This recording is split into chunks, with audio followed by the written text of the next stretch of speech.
آپ نے گھروں میں سلیب دیکھی ہوگی، گھروں میں سلیب لگاتے ہیں، گلے میں سلیب پہنتے ہیں، چرچز پہ سلیب ہوتی ہے، ایسے ہی ہے۔ اس کی وجہ کیا ہے کہ یسوع مسیح سلیب پر مرا تھا۔ لیکن اب جب یسوع مسیح کے دور میں چلے جاتے ہیں، اس وقت کے دور کو جب تصور کرتے ہیں تو اس وقت آپ یہ چیز تصور نہیں کر سکتے کہ سلیب کسی نے اپنے گھر میں لگائی ہو، سلیب کسی نے اپنے گھر کے اوپر لگائی ہو، یا سلیب کسی نے اپنے گلے میں پہنی ہو۔ جانتے ہیں کیوں؟ کیونکہ سلیب جو تھی اس وقت وہ فتح کا نشان نہیں تھا، وہ محبت کا نشان نہیں تھا، بلکہ کون سا نشان تھا؟ لعنت کا، یا ایسی موت کا جو کسی لعنتی شخص کو دی جاتی ہے، ایسے شخص کو جس کو معاشرہ ٹھکرا دیتا ہے، ایسے شخص کو سلیب دی جاتی تھی جس کی ضرورت نہیں ہے معاشرے کو۔ معاشرے کے لیے جو شخص نقصان دہ ہے اس کو کیا کر دیا جاتا تھا؟ سلیب پر چڑھا دیا جاتا تھا۔ جو شخص حکومت کے لیے نقصان دہ ہے، معاشرے کے لیے نقصان دہ ہے، عام لوگوں کے لیے نقصان دہ ہے، اس کو کیا کر دیتے تھے؟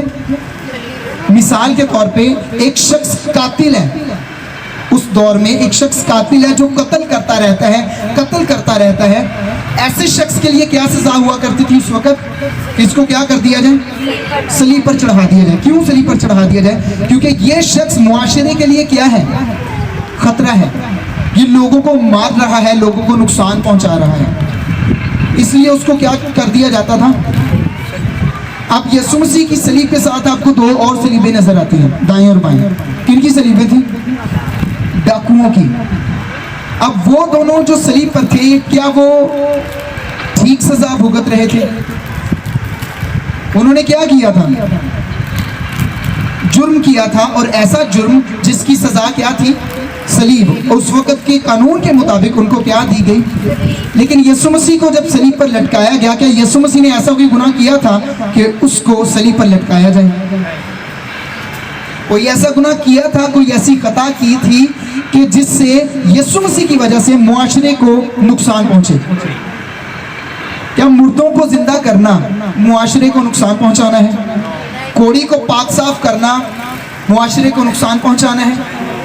نہیں، بلکہ کوڑی شخص کو باہر کر دیا جاتا تھا، اپنے ایریا سے، اپنے علاقہ سے، خاندان سے دور کر دیا جاتا تھا۔ وہ اپنے بچوں سے نہیں مل سکتا اگر اس کی شادی ہو چکی ہے، بیوی سے نہیں مل سکتا، کسی بھی خاندان کے فرد سے مل نہیں سکتا، کیونکہ اس کو کوڑ ہو گیا اور وہ بیماری پھیل نہ جائے، اس لیے اس کو کیا کر دیا جاتا تھا؟ تو یسوع نے کوڑ کو یا کوڑی کو شفا دی اور اس کے کوڑ کو ختم کر دیا، تو اس کی فیملی سے اس کو واپس ملا دیا۔ کیا یہ معاشرے کے لیے اچھی بات ہے یا نقصان دہ بات ہے؟ تو یسوع نے اچھا کام کیا، شفا دی، اندھوں کو آنکھیں دی، لنگڑوں کو چلایا، مردوں کو زندہ کیا۔ یسوع نے اچھا کیا، لیکن پھر بھی اس کو کہاں چڑھا دیا؟ وہ معاشرے کے لیے نقصان دہ تھا یا فائدہ مند تھا؟ فائدہ مند تھا، آمین۔ لیکن کہاں چڑھا دیا؟ سلیب پر چڑھا دیا۔ اب فرق پتہ کیا ہے؟ بہت سی سلیبیں پہلے بھی وہاں پر گاڑی گئی، بہت سے لوگوں کو پہلے بھی وہاں پر سلیب پر چڑھایا گیا، لیکن کسی کی بھی سلیب فرق پیدا نہیں کر پائی، کسی کی بھی سلیب پیغام نہیں دے پائی، کسی کی بھی سلیب جو ہے دوسرے کو نجات نہیں دے پائی، بلکہ جو سلیب پر تھا وہ خود بھی نجات نہیں پا سکا۔ لیکن یسوع کی سلیب میں ایسی کیا بات ہے کہ جس کے پیغام سے لوگ نجات پاتے ہیں اور اس کو رد کرنے سے وہ ہلاکت کا شکار رہتے ہیں؟ یسوع کی سلیب میں ایسا کیا ہے جو ان دو ڈاکوؤں کی سلیب میں نہیں تھا؟ اس وقت سلیب کو گھروں میں لگانا گناہ کے مترادف تھا۔ اس وقت سلیب کو گھروں میں لگانے کا مطلب تھا کہ یہ گھر لعنتی ہے۔ اس وقت سلیب کو گلے میں پہننے کا مطلب تھا کہ یہ سلیب اور یہ شخص کیا ہے؟ سلیب کی وجہ سے لعنتی ہے، کیونکہ وہ نشان کس کی علامت تھی؟ لعنت کی۔ میں چاہتا ہوں غلطیوں 3 باب اور اس کی 13 آیت پڑھ دی جائے تاکہ آپ کو یہ چیز کنفرم ہو جائے۔ غلطیوں باب نمبر 3 آیت نمبر 13۔ مسیح جو ہمارے لیے لعنتی بنا، اس نے ہمیں موت لے کر شریعت کی لعنت سے چھڑایا، کیونکہ لکھا ہے کہ جو کوئی لکڑی پر لٹکایا گیا وہ لعنتی ہے۔ کیونکہ لکھا ہے جو کوئی لکڑی پر لٹکایا گیا وہ کیا ہے؟ لعنتی۔ تو تو یہی بات میں آپ کو سمجھانے کی کوشش کر رہا ہوں کہ اس وقت یہ تصور ہی نہیں کیا جا سکتا تھا کہ صلیب کو گھروں پر یا گلے پہ پہنا جائے یا گھروں میں لگا دیا جائے، کہیں لٹکا دیا جائے، کہیں استعمال کیا جائے۔ یہ لعنت کا نشان تھا، اس کو استعمال کرنا واجب نہیں تھا، مناسب نہیں تھا، عزت کی بات نہیں تھی، فخر کی بات نہیں تھی، فتح کی بات نہیں تھی، محبت کی بات نہیں تھی۔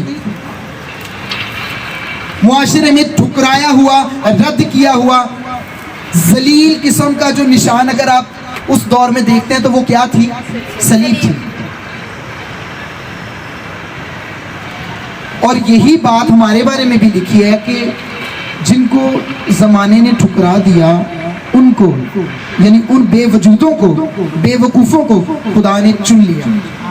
ہیلیلویا۔ یہ خدا کا سٹائل ہے، خدا کا انداز ہے، آپ کے اور میرے باپ کا یہ انداز ہے کہ جس چیز کو زمانے نے رد کر دیا ہو وہ اسی چیز کو لیتا ہے اور اسی چیز کے ذریعے سے اپنی نجات کا کام کرتا ہے، لوگوں کے لیے محبت کا کام کرتا ہے، یا ان کے لیے کوئی نہ کوئی بھلائی پیدا کرتا رہتا ہے۔ ہیلیلویا۔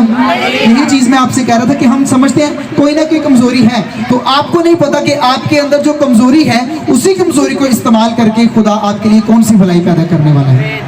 You never know۔ آمین۔ جس طرح وہ صلیب جو لعنتی نشان تھا زمانے کے لیے، زمانے میں، وہ اب فتح کا نشان ہے زمانے کے لیے، زمانے میں۔ تاریخ پڑھیں، تاریخ کیسے اس نے بدلی ہے۔ ہیلیلویا۔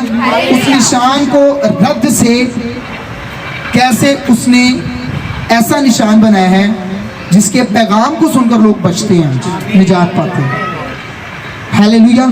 یہ بات ہے صلیب کی، اور آج جب ہم صلیب کو دیکھتے ہیں تو ہمیں اس کی محبت یاد آتی ہے، ہمیں لعنت یاد نہیں آتی۔ آج جب ہم صلیب کو دیکھتے ہیں تو ہمیں اس کی موت یاد آتی ہے۔ اب ہم بات کریں گے پیغام کے بارے میں۔ صلیب کا پیغام جو ہے وہ خدا کا فضل ہے اور خدا کی محبت ہے۔ آمین۔